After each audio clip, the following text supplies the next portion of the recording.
To all the women in this entire universe, be blessed. Woman. How do we describe her? How do we describe the various changes she undergoes at different stages of her life? Depending on these changes, how to keep the mind and body healthy. Let me share with you what I have learned from Madam Manimoli, who has inspired me to make this video. Average lifespan of human is 120 years. A woman can give birth until the age of 60. So let's see what changes she undergoes till she reaches 60. When a girl child is conceived, her ovaries hold thousands to millions of eggs. A healthy woman can give birth until the age of 60. So let's see what are the changes that happens in these 60 years. So let's categorize the 60 years to different stages. Let's split them into 7. Let's see what happens at the first 7. When a child is born, it uses the mother's energy to grow. But at the age of 7, when one teeth falls down, then the child will receive the entire universe cosmic energy. Now at the second 7, 7 times 2, 14. What happens when she reaches 14? At the age of 14, she will reach puberty. When a girl child is conceived, she has enough eggs, up to millions, to last her throughout the lifetime. But as she grows, this count becomes less and less, and eventually she will have 400 to 500 eggs when she reaches puberty. When one egg fully develops and is released, this is called as puberty. She will reach this stage at the age of 40. Now, at the next 7, 7 times 3, 21. When she reaches puberty, she is almost ready to give birth, but her uterus will be fully developed only at the age of 21. Now, at the next 7, 7 times 4, 28. At 28, she should give birth to her first child, as at this stage, her backbone will extend to as much as it is needed. So, if you give birth at 28 to the first child, the next child can be conceived at any age. If you missed 28, at least by 35, you should give birth to the first child. At 42, you can give birth to as much as you want.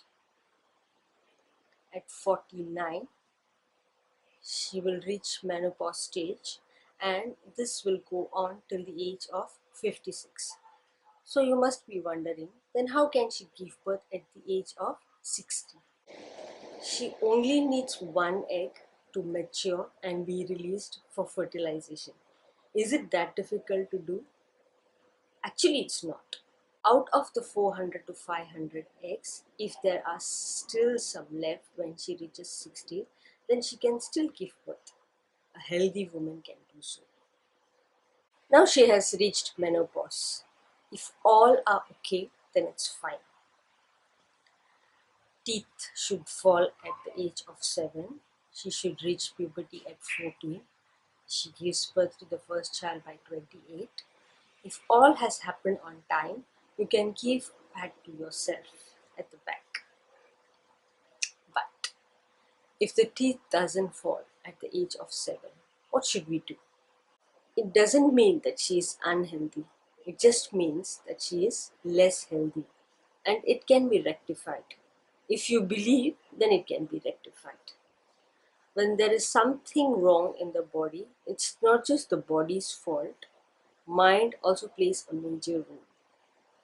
When we have a small defect in our body, we use our mind to think constantly about it and make it bigger. Our body has the capacity to heal itself. When it's doing its job, if we don't disturb it with our mind by thinking about it constantly, then the body can cure itself automatically. Now, we had categorized the woman's age into sevens and had seen what should happen at each seven. Now, for some reason, if it doesn't happen, what must we do? If teeth falls at 6 or 8, then it's fine. But even if she has reached 9 or 10 and the teeth has not fallen, then what must we do? Give her some natural food, raw food, food that has a lot of prana shakti, like green leafy vegetables. Prana is Sanskrit word for life force. Make her do some yoga or exercise or let her play outside so that she can receive the universe cosmic energy. If she has not reached puberty till 18, what needs to be done? Let's see what happens when a child reaches puberty at the age of 14. Our uterus looks like a pear. We have two ovaries, and from any one ovary, only one egg has to come out. You must be wondering, why so much blood from one egg? From one egg, we don't get so much blood. When the egg grows, it will use all the hormones produced in the ovaries called as progesterone, and it will store food. When it is not becoming mature, then everything will go out. So the combination of the egg coming out and some of the hormones working properly is called as monthly menstrual cycle. So the main ingredient for all these to work properly is thyroid. And for thyroid to work properly, we need calcium. Calcium we get from calcium rich products like green leafy vegetables, carrot, milk, eggs, etc. Consuming it is not enough. We need vitamin D to make it useful. To receive vitamin D, we need to receive sunlight. In order to receive sunlight, we need to take oil bath. How to take oil bath? Take ample amount of sesame oil and apply throughout your body, starting from the head. Wear bare minimum clothes and sit under the sun. You can do this in the morning from 7 to 9 a.m. Make sure that it's a sunny day. Sesame oil has a feature that it takes the sun's quality inside and the oil will cool the body. Thus, don't use coconut oil or any other oil. Then after half an hour, use warm water and bathe. Don't use cold water as cold water will not wash off the oil. Don't use shampoo or soap but use shikakai powder, because when you use shikakai powder you have to rub it throughout your body and you give yourself a massage. Soap or shampoo doesn't have that. But if you insist on using shampoo, then you add water to the shampoo and then you rub it throughout your body. Ensure that no oil is left on the body as it will make your head heavy. Applies to both men and women. Use sambrani to dry the hair. Sambrani is a incense fragrance powder which is easily available in the markets. Let's see the benefits of taking oil bath.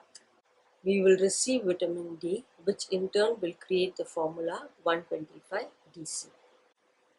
Now, if you eat calcium rich products like green leafy vegetables or milk or eggs, then we will have enough calcium in our body.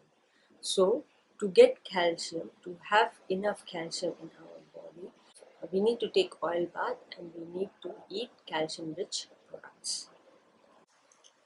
Do this every week. Usually, women should take oil bath on Tuesday or Friday, and men should take oil bath on Saturday or Wednesday. But if this is not possible, then children can bathe on Sunday also, as the benefits are more than the loss. Only by doing this, the girl child will get all the benefits. Do not take oil bath on new moon day or full moon day or on your Hindu star birthday. If you cannot do it every week, at least do it once in a month immediately after your menstrual cycle period.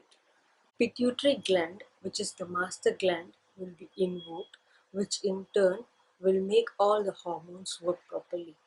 Thus, you must have enough calcium, and to do that, you must take oil bath and take calcium rich products. When there is a lot of blood going out, then what needs to be done?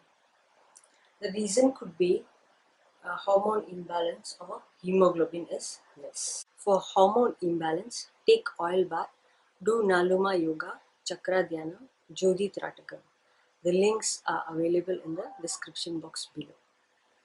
Hemoglobin is also very important. Why is it so important? Why the hemoglobin count should be between 12 to 14 mg? As it transfers the prana shakti to the whole body. Oxygen transferring is done by hemoglobin. Thus, if hemoglobin count is less, then you won't be able to breathe properly. And how to increase this hemoglobin count? Hem plus globin. Hem is iron and globin is protein. So what are the iron-rich foods that we can consume to increase the hemoglobin? Dates, dried figs, drumstick leaves, hummingbird tree leaves. Just eating them is not enough. We need vitamin C in order to get all the benefits from the iron-rich foods. Just like for calcium, we need calcium-rich food and vitamin D. Similarly, for iron, we need iron-rich food and vitamin C. And we can get vitamin C from gooseberry, lemon, oranges, sweet lemon, etc. We need to eat these foods together in order to get the benefits. Vitamin A, B, and D will dissolve in fat, whereas vitamin C will dissolve in water. So no matter how much vitamin C you take in a day, body will take the required amount it needs for that day and it will throw away the remaining out as waste. So hemoglobin will not increase. So take grapes in the afternoon and vegetable soup or lemon juice at the daytime. This is not enough. You should also take astringent taste related food which can be found in gooseberry and plantain flour. So by doing all this, heavy periods can be reduced. Those who have cramps can take fenugreek seeds. It is very good as it has iron, vitamin C and fiber. You can also take drumstick leaves juice, add honey to it. It will also help to reduce the pain. Next is white discharge. White discharge is not a disease. Let's see what it means. We have a lot of openings in our body, like our eyes are open, ears are open, nose are also open, and there are a lot of dust particles around us which goes through our body through these openings. If there's dust particle in your eyes will self clean itself by using tears. Similarly, our giving birth organ also self cleans itself using white discharge. So it's not a disease, but if there is a very bad smell or if it's too much, then it's a concern. Take aloe vera, cut the outer part, take the mid section and add fenugreek seeds to it and tie it. 3 days later, there'll be sprouts coming out of it. Wash it 7 times and then you eat it. Bermuda grass powder or leaf, grind it and add pepper to it and drink it. Some people have very less periods. The reason could be hemoglobin is not enough. During your periods time, don't bathe. Because during that time, your body temperature will be very high. Then if you bathe, the body temperature will go down and uterus will not work properly. Thus, do not bathe during your periods time, at least for the first 3 days. And you need to take rest. You need to lie down and sleep for at least first 3 days. For irregular periods, the reason could be hormone imbalance or hemoglobin is not enough. You need to increase your hemoglobin by using the methods I mentioned before. Next is ovary cyst. If required hormones are not generated, then water lumps will be formed and these are called as ovary cyst. Thyroid is the main thing that will help a woman, thus, it should be kept proper.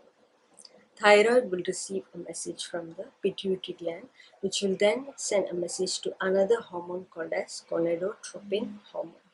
This hormone will send a message to follicle stimulating hormone, also known as FSH. For the sake of eggs growth, FSH plays a major role. If the message is not sent on time or properly, then the eggs will not grow. One after another, the eggs that come out doesn't grow fully, and FSH will stimulate, and water will be accumulated around these eggs, and it will form like a bunch of grapes. If this FSH works properly, then this ovarian cyst problem will not be there. Next is fibroid cyst or lump inside the uterus. This could be in small to cm wide. The reason for this lump is also hormone imbalance. Another thing is luteinizing hormone. If the egg is not going to be matured fully, then it has to break and come out. This process is done by luteinizing hormone. So the main things for a female to be healthy are thyroid, gonadotropin hormone, follicle stimulating hormone, and luteinizing hormone. All these should work properly. How to ensure that these works properly? Just do the exercise, eat healthy, and take oil bath. All the small issues can be resolved. Another main reason for women to have all these issues in their uterus and for many women to have clot-like periods is the sanitary napkin that they use. 40 years back, we didn't have so many women-related problems. Now, out of 100 women, 20 have tumor in their uterus. Why? What is the main reason? The reason is the sanitary napkin that we use. We all need to know about this. If we throw away the sanitary napkin, then 70% of women related issues can be solved, and the remaining can be solved by following the methods mentioned before. And let's see how the sanitary napkins we bought from the shops are made of. The top sheet is a non-woven cloth, which is plastic, also known as polypropylene sheet. Hydrophilic is the scientific name, and it is a water absorbent. Next layer is cotton. If you open it, then you will see that it will scatter around. It is cotton made of wood pulp. Next is gel powder or gel sheet. Scientific term is sodium acrylic polymer or SAP. This kind of material you can find it in bubble type of toys which kids play. It looks like fish food, but if you put it in water overnight, the next day it will grow 200 times bigger as it can absorb that much water. This sheet is used in this layer. Its main job is to increase the body heat and it will keep on sucking the uterus. That's why most women have heavy periods like big clots or lumps. Next sheet is also polypropylene sheet, but this is hydrophobic sheet which will not release the liquid. Hydrophilic will absorb the water and hydrophobic will not release the liquid. Next is the releasing paper which we need to take out before we stick it to the panty. To stick to the panty also they use a gum which is a petroleum byproduct. Everything is made from plastic. All this is chemical. Then in order to prevent germs, this whole thing is sterilized using a sterilized machine. And this machine uses ultraviolet rays. We all know that ultraviolet rays will give skin cancer. So this napkin is completely harmful for us. Then we have been told that we should not use this for more than 2 hours. If we do it, then there's a risk of sudden death syndrome. 2 out of 100,000 have this issue. But what we do, we use it for long hours. We shouldn't even use it. But even if we do so, we should replace it every 2 hours. You must be wondering, does every woman who uses this napkin have these diseases? No, but there are more chances to have this risk. So what should we do? We should use homemade napkin. Now I'm going to show you how to make homemade napkin. To make your own sanitary napkin, you will need cardboard and old clothes.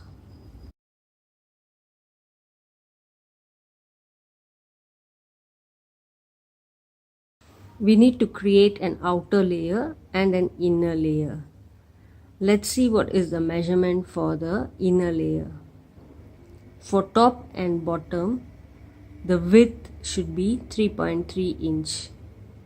The middle part is 3 inch. The length of the cardboard is 11.25 inch. Measurement for the outer layer is length is 13.25 inch, middle is 10 inch, top and bottom is 5.5 inch. These measurements are common for all. I have already cut the inner and the outer layer. For the inner layer, you need to take 16 pieces. For the outer layer, I have cut 3 pieces. Once you have cut, you stitch the 16 pieces together using a sewing machine.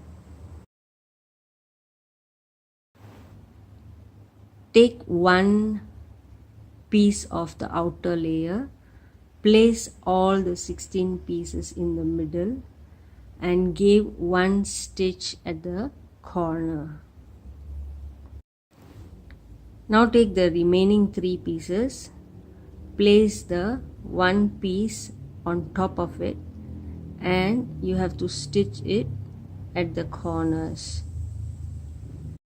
Leave a small gap on the outer layer. Through the gap, flip the whole thing inside out, just like you would flip a socks.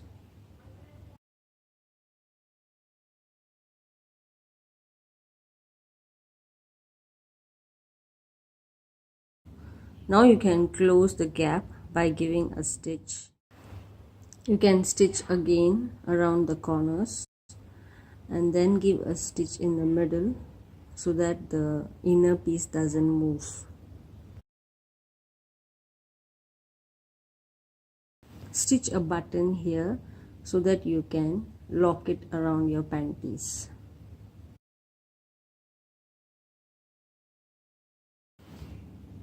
This is how it will look now.